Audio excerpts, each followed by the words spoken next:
what are the things you want to tackle right out of the gate? Job growth initiatives, reducing the violence and the shootings, building and expanding a Black and Latino middle class, helping neighborhoods, but none of those things can be done without a balanced budget and dealing with the S&P Moody's and the pension. And so we've got to tackle the budget issues. We've got to put more cops on the street. We've got to reprioritize basic services, and I think, so those are my priorities. Can you do that, particularly putting more police on the street, without either laying off somewhere else or raising taxes, which I know you don't want to do? So how can you do that with the potential deficit of whatever it turns out to be, without the parking money? How do you do that? Well, it's about priorities. Now,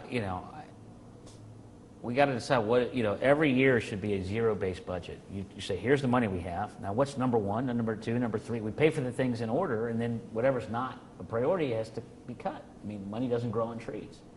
So absolutely, it's the case that we need more officers on the street. The police chief has said publicly that we're desperately low on officers right now. We haven't had this few cops in over 40 years. And the homicide rate this year is very disturbing, extremely disturbing.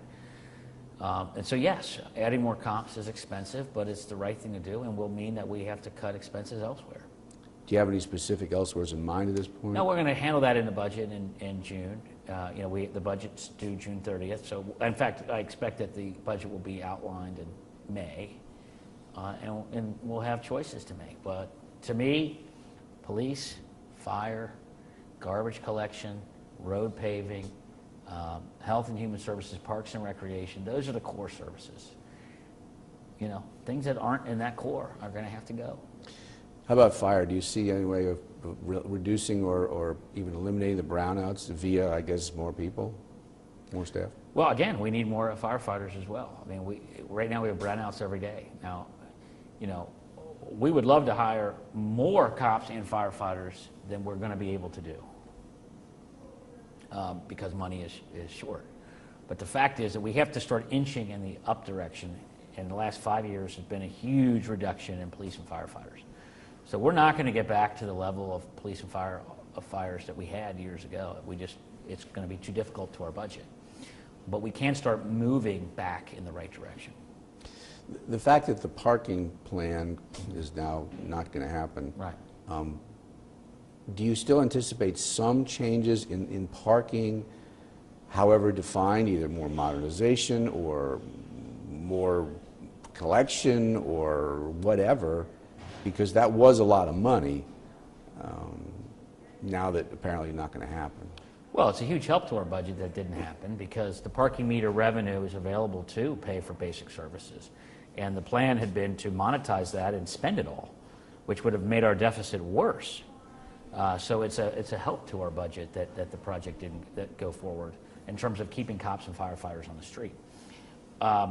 In terms of parking, the big priority is to modernize our meters so that you can pay by credit card. I mean, people just don't carry around the kind of change that we did when we were kids. So, or not kids, but young adults. So I think it's important that we modernize the technology of the meters. I think we'll get more money out of it if it's more convenient for people to pay. What about, and the elephant in the room, or the invisible elephant in the room that everybody knows is there, is the pension system budget deficit. Mm-hmm. What can be done to tackle that, trying to be fair to retirees and yet realizing, and current employees, yet realizing that the world is different?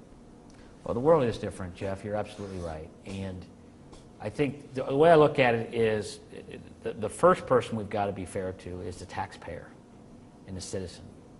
And the citizen is sending money to City Hall, and they expect police, fire, road paving, parks and recreation, sewer, water, et cetera.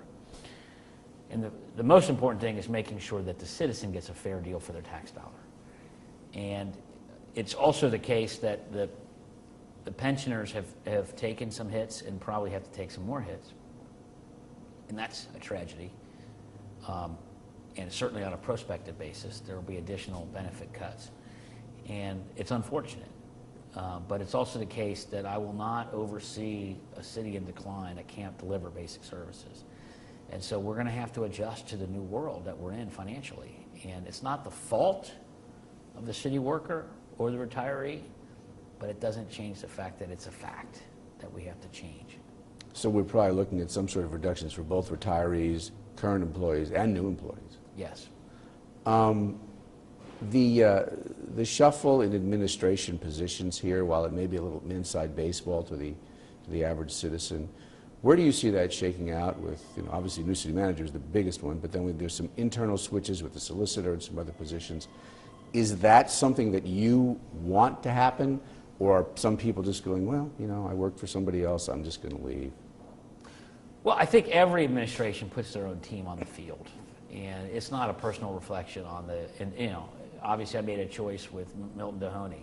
Milton Dohoney's a good man, he's a good professional, but new election, clearly a change election. I have strong views about changing what I saw here at City Hall, so it's not surprising to me that we're going to have change in administrative leaders.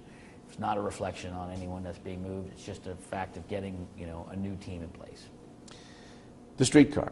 Do you still have that gut feeling that this is a bad idea, but it's a done deal, so life goes on? Well, I have both gut feelings. I think it was the wrong decision for the taxpayers and for the city, but I also understand that I was outvoted by council to the extent that I couldn't veto it. They had more votes under the charter, and I have to accept that reality. There's a lawsuit out there that the city could end up losing to Duke Energy on the moving of the lines, which could increase the cost by, well, the city has allocated $15 million, but right. It could be more, it could be less. Right. But let's say the city loses that lawsuit, which seems reasonable to assume based on what's come out, and it adds $15 million to the cost of the streetcar. Will you say, hey guys, hey council, you want to revisit this, or is it up to them to do that if they want to? Well, my position hasn't changed. I think we should stop throwing good money after bad, and I think the streetcar is a bad investment. Again, I don't expect that council is going to change from its current position, and I don't want to spend every minute on it when I have plenty of other issues like dealing with homicides and shootings and basic services that I'd rather spend my time on. You talked about job training, particularly for minority opportunities. Yeah. How can you do that, particularly with the financial realities that the city faces? Well, we can't afford not to do it. I mean, we're still coming out of the worst recession since the Great Depression.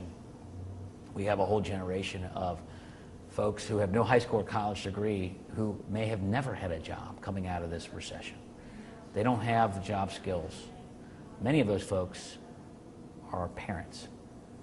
The biggest indicator of a future success of a child is there at least one breadwinner in the family? And long term, we want education and other things to help change the cycle of poverty. But it's also the case we can't write off an entire generation. And the fact is that we have families that need a breadwinner, and I think that it's not only important for that person, but it's critically important for the future and for the children living in that home to have a role model of a breadwinner in the family.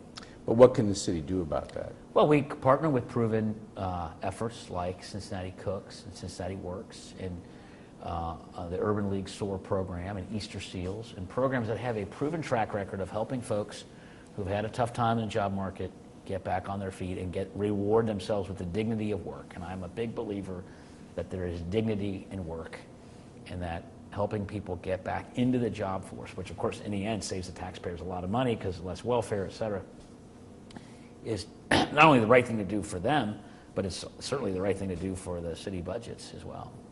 When do you anticipate having a new city manager, and is it a problem? This is no reflection on Scott Stiles, who may end up being the city manager if right. he applies, but when do you expect to have a new city manager? Will that be in time for the new budget? Well, I think the plan right now is to have a new city manager in place, whether it's Scott or somebody else, by July 1, which is just coincidentally the same period as the budget. When we passed the interim ordinance for Scott, it was a 6-month ordinance that automatically expires at the end of 6 months. So that makes sense that that's the timeline that we need to have a permanent decision made, whether it's him or someone else. I mean, you hit the door, that would be brutal. Hit the floor running, hit the door would hurt. Yeah. Even before you took office with the parking and obviously the Willie Carden thing that didn't work out. and even the streetcar. Yeah. Have you had a chance to catch your breath? You know, some of these things, you know, either they either happened or didn't. Right. Listen, I love this job. I love this city.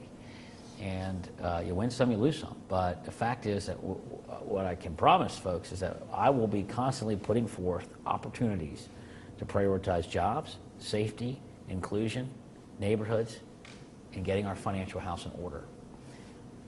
Sometimes council will go along with me, sometimes they won't. But I promise that I will keep faith with the voters and the people that sent me here to focus on those issues. That's cool.